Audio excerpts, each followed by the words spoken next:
បាទជំរាបសួរម៉ែបងប្អូននេះមកតម្លើងឈុតម៉ាស៊ីនបាញ់ឆ្នាំបាទយើងតម្លើងក្បាលលាងម៉ាក់ Spider ម៉ែបងប្អូននិងក្បាលម៉ាស៊ីនម៉ាក់នីកាសារបស់យើងអាឡម៉ាស៊ីន8សេះកន្លះបាទ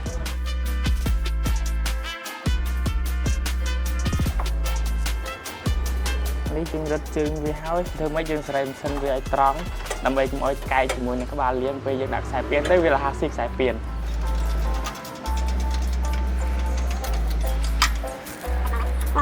ខ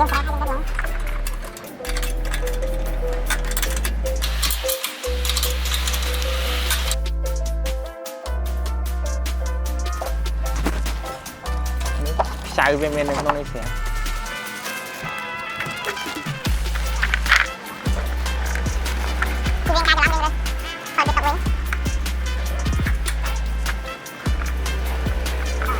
នៅពេលដែលបងប្អូនចាប់យើងដាក់នេះពីលើដាក់នេះពីក្រោមនេះវាមានវិញចាប់ដែកនេះដើម្បីងាយស្រួលក្នុងការរឹត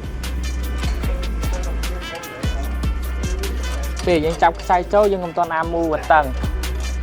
យើងមូរៀងធូរហ្មងហើយយើងត្រូវវាស់វាសិនថាវាត្រង់អត់ដើម្បីពេលយើងដាក់ទៅកុំឲ្យវាស៊ីខ្សែពៀនយើងដាក់បលីចូលហើយបន្តមកយើងដាក់ខ្លាវ៉ែតវាចូល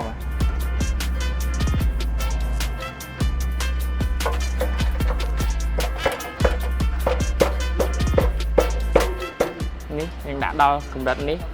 នេះបងមើលមានកន្លែងនេះតិចនេះយើងដាក់ត្រឹមនេះមកដើម្បីវាលៀននេះបន្តិចហើយយើងយកខ្សៅប្រឡងមួយទៀតយើងមកចាប់នេះ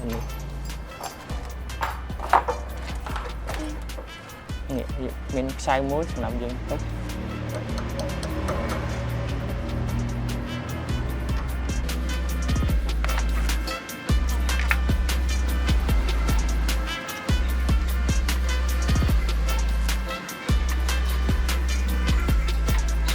បាទនេះគឺជាបលីរបស់ក្បាលលាងយើងសុកវាចូល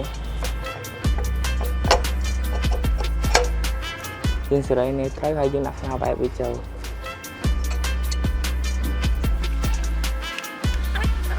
ហើយយើងដាក់កាសវានៅពីក្រោមមួយ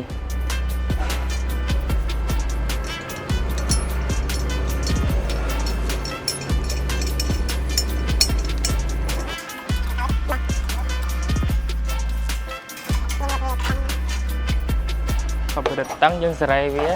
ដើម្បីឲ្យបលីម៉ាស៊ីននិងបលីក្បាលលាងស្មើបាទបន្ទាប់ពីបលីម៉ាស៊ីននិងបលីរបស់ក្បាលលាងស្មើហើយយើងរឹតខ្សែវាចូល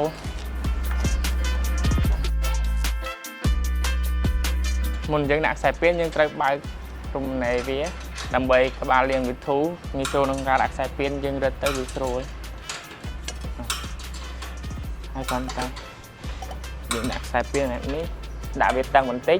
យើងទាញនេះមកខ្សែពៀនចូលយើងស្រាច់បាទយើងដាក់ចូលហើយយើងត្រូវមើលខ្សែពៀនយើងត្រូវឆែកមើលខ្សែពៀនថាវាតឹងឬក៏វាធូរយើងសង្កត់តែប៉ុណ្ណេះទៅវាល្មមហើយបាទកាលណាយើងដាក់តឹងពេកយើងកត្រាក់ទៅវាអត់ចង់ឆេះទេដោយសារវាតឹងពេក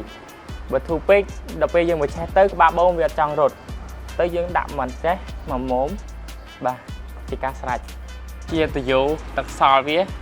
យើងតវានេះមក